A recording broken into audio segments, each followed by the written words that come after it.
Welcome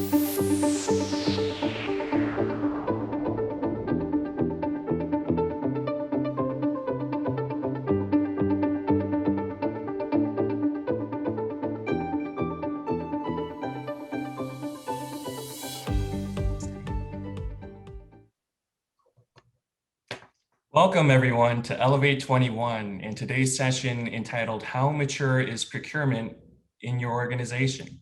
I'm Scott Song, Chief Operating Officer at Spalding Ridge, and with me today are two very special guests from Koopa Software. We have Michael Van Koolen, Chief Procurement Officer, and Amber Zamlich, Strategic Sourcing Manager. Michael, Amber, thank you for joining us today, and we're so happy to have you. Thank you for having us. We appreciate it. Thank you. Yes, thank you. Well, let me go ahead and introduce both of you to the audience. So Michael is the Chief Procurement Officer at Koopa, the global leader in cloud-based business spend management software. He's responsible for driving best-in-class procurement practices across the company to support business development and be a source for peers looking to digitally transform their procurement processes. Amber has been a procurement professional for 5 years and has been with Koopa since 2018. She's a strategic sourcing manager for travel, HR, marketing events, and workplace categories. Amber also leads a special initiative at Koopa focused on sustainable procurement. So with that, I'll hand the floor over to Michael to provide some background and lead us into today's discussion. Yeah, thanks again, Scott, and it's a pleasure to be here. We appreciate the time. We're here really today to talk about procurement and maturity and just provide our perspective on how to get yourself through the different stages of procurement. Before we do, we just wanted to take this as an opportunity to just very briefly provide some context around who Koopa is. Koopa is a business spend management solution provider. We do this through what we call procurement, going from the sourcing of whatever it is that you want to buy all the way down to pay. So that's at the heart of our platform, and we call that business spend management. And around that, we have power applications to extract more value out of your spend. We do that through things like spend analytics, strategic sourcing, contract management, contingent labor, and how to properly manage that, but also risk and management of your risk, and all the cash flow that comes with managing your business spending. All of that is done in one single platform that is natively integrated. It is homegrown, and we are able, as a result of that, to extract more value through the power of community. We now have more than 2,000 customers. We have more than 7 million suppliers, and we manage more than $2.5 trillion worth of spend. And as we aggregate all that spend, we have the ability to anonymize the spend and provide it back to our community and constantly extract more value out of the spend. Another way to look at Koopa and what we do is to compare that to some other solutions that most companies have. They are around how do you manage your own customers or your own customers in a customer relationship management platform, or how you manage your workforce and how you manage all the people that you employ through an HRMS type of solution. And as we think about that, we are familiar with solutions like Salesforce for CRM. And Workday for managing your human capital and all your employees. We'd like to think of ourselves as the single solution that helps you manage all of your activities around managing your business spending.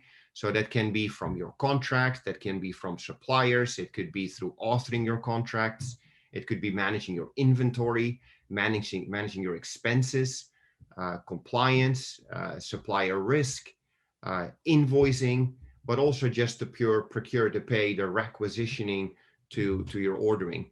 And that is where Koopa comes into play. It's no different than, again, how you manage your workforce or how you manage your sales. So with that, we integrate into ERP. That can be NetSuite, it could be any ERP. We integrate with all of them. And that's really how to best think about Koopa and what we provide to our 2,000 plus customers today.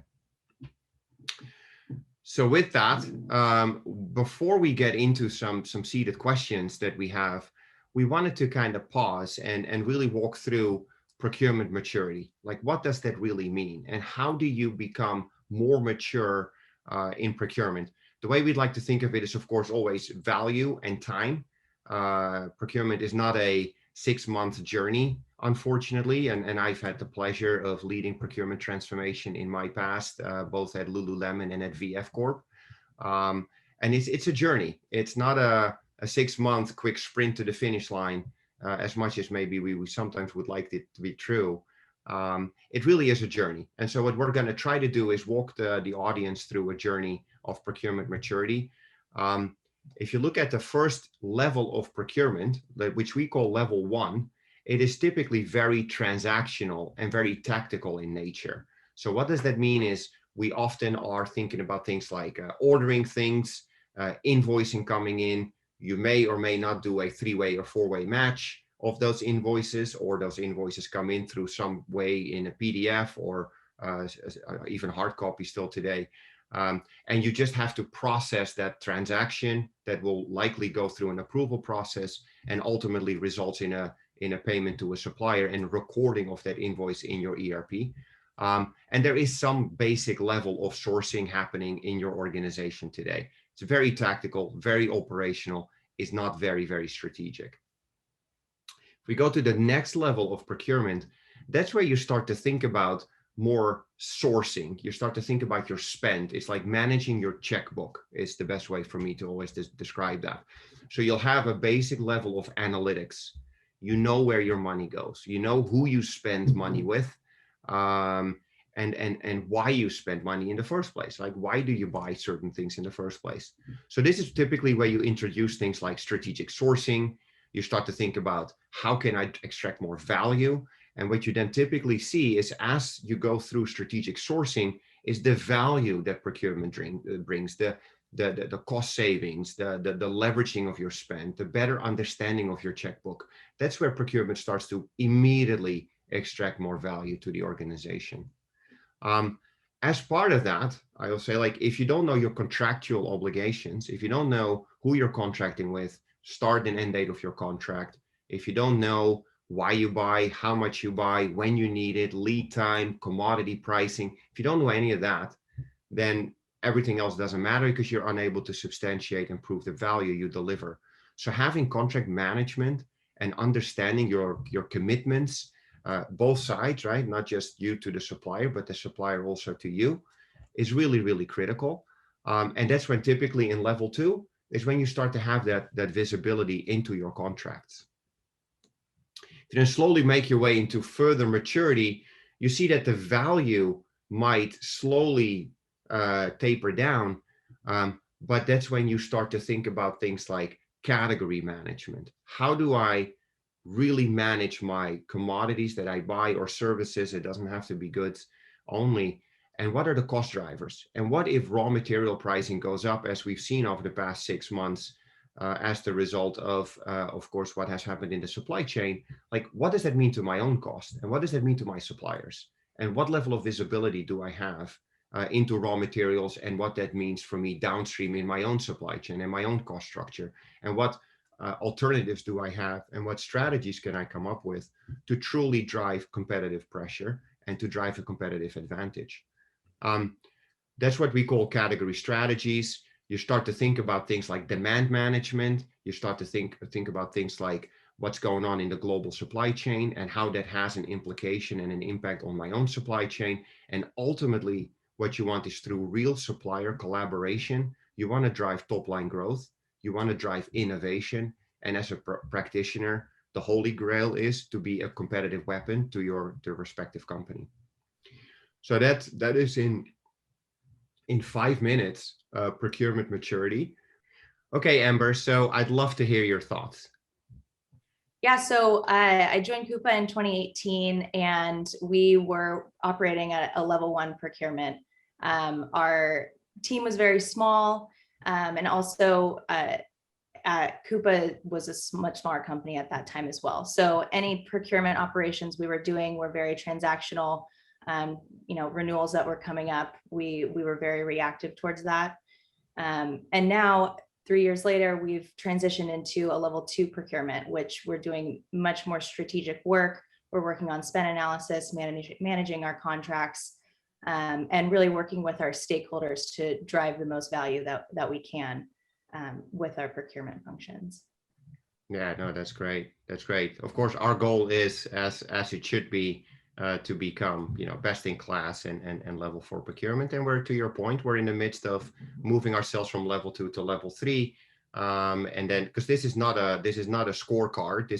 There's no right or wrong. It's, please don't ever think like in that sense. This is purely a moment in time, and this is a journey. But yeah, no, thank you. That makes a total sense. So with that, let's go back to you, Scott, and let's get into some Q&A. Yeah, thanks, Michael. Thanks, Amber. Yeah, I think the way you framed it is really interesting. Just thinking of this as an ongoing progression within the organization.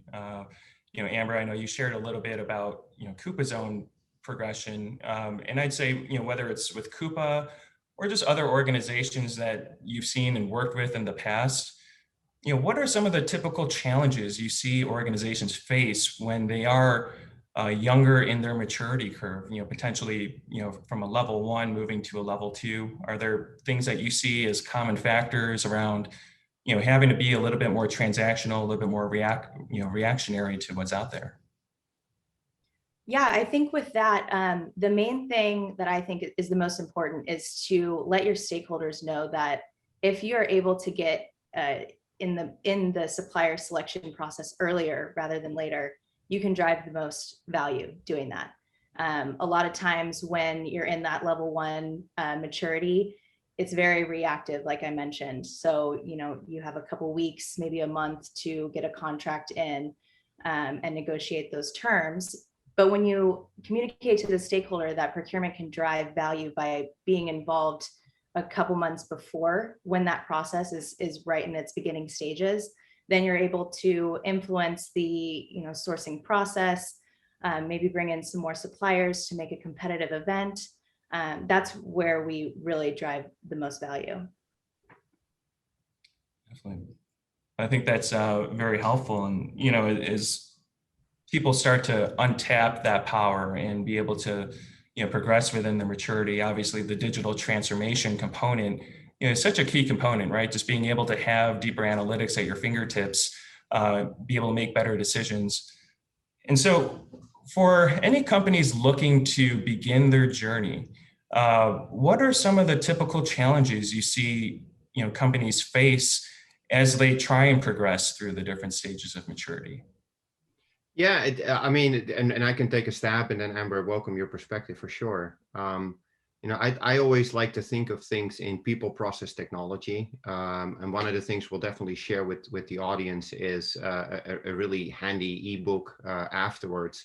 But think about it, people, process, and technology. And I think the biggest challenges that you encounter is if you only do one of those 3. So if, for example, you're only focused on technology or only focused on the process and you forget people, that doesn't mean that people is the first thing you need to do and then process and then technology. I don't think that that's accurate, but you have to focus on all 3. So in other words, if you start with very transactional work and now you want to start to become more strategic, well, that may require either up-leveling the people you have today, or maybe you need a different skill set, or maybe you need more diversity in your people. But if you have that, but you don't necessarily have the right technology, then you're going to get stuck, right? Because you need visibility, you need compliance, you need governance, you need to have, a car to win a Formula 1 race, right? You need to have the ability to enable that through the power of technology. But then if you don't have the right process and people still have the ability to buy from whomever they want without necessarily having some structure around how you operate and how you show up every day, as a function, right? As a procurement function, then still it's not going to work. So it is all those 3. I've been fortunate enough to, like I said earlier, to lead procurement transformation a few times. And I think that to me, the key to success is to have a focus and a strategy around all those three elements. And that sometimes also means you need to make tough decisions. That sometimes means that you need to make decisions that are in the best interest of the company. And that, is not always easy, right? Because people sometimes do take things very personal. And it's trying to find the right balance between those three elements. But I mean, that to me has always been the key to success. And Amber, I welcome your perspective for sure. Yeah, agreed. I think having a technology that allows for that kind of overarching visibility, especially with the past year with COVID, businesses needing to make very quick and very important decisions, and it's very beneficial when you have all of that data right in front of you at your fingertips. Yeah, and I think you've hit upon a good part. Just for us coming out of COVID, we've seen so many things change around us. The global economy, people working from home or some form of a hybrid model. We've seen supply chain disruptions, commodity price fluctuations. The list goes on, right? And priorities on where companies choose to invest. So, how have the ways companies look at procurement evolved, particularly over the last 12 to 18 months? Yeah, I can take a stab again first, if that's okay. I said before, what would have taken us another 10 years for procurement to truly be positioned where it should have always been in the first place was now done within 3 weeks, and maybe exaggerating a little bit. But, and the point what I'm trying to make there is, I think companies and executives really realize that if you do not have the right visibility, the right controls in place, the ability to truly understand tier 1, tier 2, tier 3, and the reliance on all those moving parts. If you didn't really have that, then you were in a lot of trouble. And I think a lot of companies still are today in a lot of trouble as a result of not having that level of procurement. And so procurement has really got catapulted into the executive room. I've spoken to tons and tons of practitioners. They've all said the same thing. I know there's lots of publication out there as well, but I speak with procurement leaders every day of the week of some of the biggest companies in the world, and the messaging is very consistent. I think everybody's saying the same thing. We're in the seats. We're at the table. We've been wanting to get there. We were now there, whether we wanted it or not. And I always, would like to think that we always wanted it. But now that we're there, the next challenge is, how do we stay there, right? How do we not just, go back to the old days where procurement was in the basement and was considered more tactical and operational, of like, oh, it's those guys running RFPs and I'll come back to you 2.5 years from now when that contract is up for renewal, right? That's not where procurement should have been in the first place. But how do we stay at that seat? How do we stay relevant?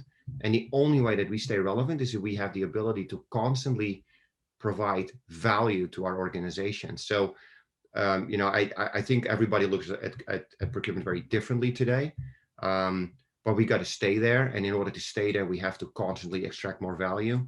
And we do that through the power of people, process, and technology, for sure. And I think the biggest challenge is to kind of answer the second part of your question. And then Amber, welcome the feedback. Is, the biggest challenge that we have today is, where is this going to end, right? Where's the supply chain going? You see raw material prices going all over the place, whether it's wood, palladium, gold, semiconductors. Disruption is everywhere. I don't think we've seen the end of that. And being in an environment like that where things are so fluid, I think that's the biggest challenge today.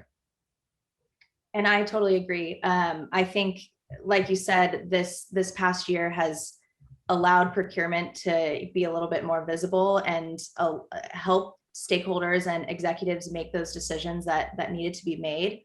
And I think, just like you said, that the value that procurement can bring is huge. It's just a matter of the stakeholders knowing that and trusting that we can, bring value to the table and help with these big decisions. I think it was a good way for procurement to kind of get brought into the light, and then we can, continue bringing value. Yeah, definitely. I think that's been super helpful. And when we think of the changing landscape, just hear about the word strategic and the words value, right? And so really being able to drive that, and value, I think, comes in a lot of different forms. There's the aspect of timing, there's the aspect of cost savings, just deeper analytics, and being able to see that process through. I know, Amber, you were or you are involved in an internal initiative within Koopa, just in terms of from an ESG standpoint. So, for those who might not be familiar, ESG stands for environmental, social, and governance. I know that that's been a growing point of emphasis in the business world, both in how we invest. You see a resurgence of that even in investing in companies in the stock market, but also just how companies evaluate vendors and suppliers, through the procurement process. So I'd love to hear a little bit more about what you're seeing today, and things that you're doing inside the walls of Koopa to help make an impact. Yeah, definitely.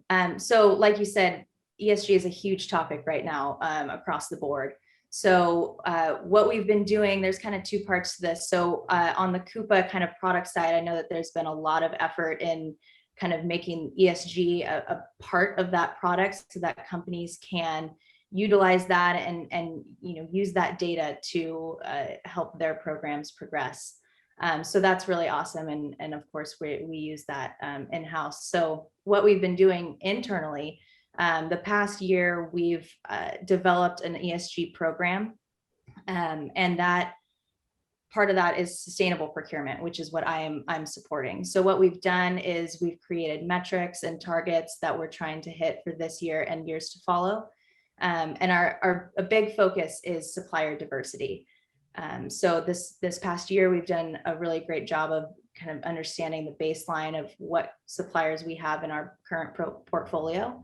And then what we want to do is make an effort to include diverse suppliers in our sourcing events so that we can kind of drive spend towards diverse suppliers and make an impact that way. So that's what we've been doing. We've made a lot of progress. We have a lot of work to do still, but it's very special to be on that team. I enjoy that work very much. And I think we will make some very good strides in the next couple of years. That's really exciting news. And I know that that's such an impactful way forward, right? And a lens that a lot of organizations can look at. So final question I have for today is really, okay, so, we talked about the maturity curve. We talked about, the strategic nature of procurement and how, the role of procurement as a function has evolved over time. So for organizations who are looking to take that first step, take that first movement forward, there's a lot of areas, to look at. So, there's so many places to start, whether it's sourcing, invoicing, digital pay. What advice would you give to companies who are at the beginning of the journey, and where should they begin? Yeah, I'd say if I can chime in here, I think the first thing that you always need to do is create alignment. It sounds very simple, but that's often where things get kind of, hairy and kind of painful, is if there's a lack of real understanding of what procurement is, but maybe more importantly, what it's not. And what I mean with that is if you have cross-functional alignment between business, IT, finance, the CEO, and the executive suite, and you really have the ability to explain why procurement is so important, why it is important to know everything and anything about the spend, and why procurement is uniquely positioned and qualified to extract more value out of that spend. Unless you have that, it doesn't matter what you do, something is going to fall through the cracks and it'll become very painful. And then, you're stuck on an island. And so I'd say the first thing is create alignment. And then the second thing is once you have that alignment, is to create a vision. Procurement is not a sprint. It's not 6 months, as I said earlier, and done. Create vision and think about it again. People, process, technology. What people do I need? What team do I need? What capabilities do I need? What diversity do I need in my team? And then the second thing is what process, what operating model do I require? How should I structure myself? What mandate should I have? How do people need to come and interact with me? Like have a real clear, like a RACI almost. I don't necessarily love always RACI, but have a clear, responsibilities and accountabilities, and like who owns what. Procurement doesn't have the D of decision of selecting suppliers, but we sure have the responsibility and accountability for the competitive process and extracting value. So that, and then think about technology. It's out there, right? I mean, you have end-to-end platforms that allow you to digitize your business spend management. So that's how I'd like to think about it. And I'm sorry, Amber, I know you wanted to chime in as well. No, I agree with everything you said. And I mentioned this before, but the involvement early in the process and showing your stakeholders that you can, provide insights and help that process going forward, I think is also key. It doesn't really matter where you are in that procurement maturity, that's going to be one of the sticking points that you want to emphasize with your stakeholders. So would it be fair to say if we think about it from a people, process, and technology standpoint, it's really outlining the people and process side, like understanding who's involved, how should this work, and then leveraging the technology to help enable that versus the other way around. Yep, could not have said it any better. And Michael, I know you had some material that you'd like to be able to wrap up with. I'll hand the floor to you. Yeah, no, thank you, Scott. Look, the way we'd like to think of this is like, what are some of the key takeaways? This was great. Amber, great job. Michael, thanks for the insight, 30 minutes. But what should I be taking away? And so the way we'd like to think of this is to think of it from the, ask yourself a couple key questions. And the first thing that we highly encourage you to think about as you listen to this webinar is, what do I know about my strategic suppliers? What do I know about ownership structure, financial performance? Where are they going? What's their 3 to 5 year journey? Are they investing, divesting? Are they acquiring? How are they showing up in the sentiments from a news perspective? How are they doing? What do you know? Really important. The second thing that I'd like to think about is, do you have full end-to-end spend visibility? What do I know about spend under contract? What do I know about my total addressable spend? And do I know exactly how much of that I currently am managing? Really important. The third thing that we'd like to mention here is, have I optimized my tech landscape? What do I have from a sourcing perspective? What do I have from a contracting perspective? And do I have point solutions, or do I have everything in one single integrated platform? Really important. And is technology an enabler for you, or is technology actually a blocker? If it's the latter, you may want to think about that. How much risk do you have across your supply chain? And when I say risk, or when we say risk, it's not just risk of performance. It is also things like financial risk, environmental risk, reputational risk. Of course, cyber has been a really hot topic lately, but it has always been important. What do I know about risk in my supply chain?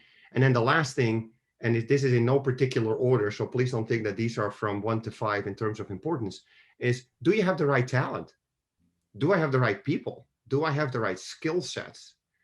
Do I have people with soft skills, emotional intelligence? Do I have that in my environment today? If the answer is no, you definitely need to think about that. So with that, I know we're at time. We are going to share 2 interesting documents with the audience. The first one is our 2021 benchmark report. It allows you to think about what best in class looks like from a procurement perspective, what metrics you are able to achieve by fully digitizing your end-to-end business spend management process. And the second thing is an ebook that talks about the 4 stages of procurement maturity. It gives you more depth around people, process, technology. We welcome the conversation. We love talking about this stuff. And so with that, we wanted to thank everybody.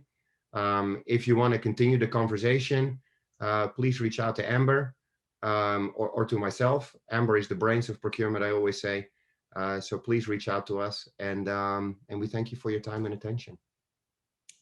Great. Thank you, Michael. Thank you, Amber. This has been extremely insightful, and appreciate your time today in joining us for our first Elevate 21 conference.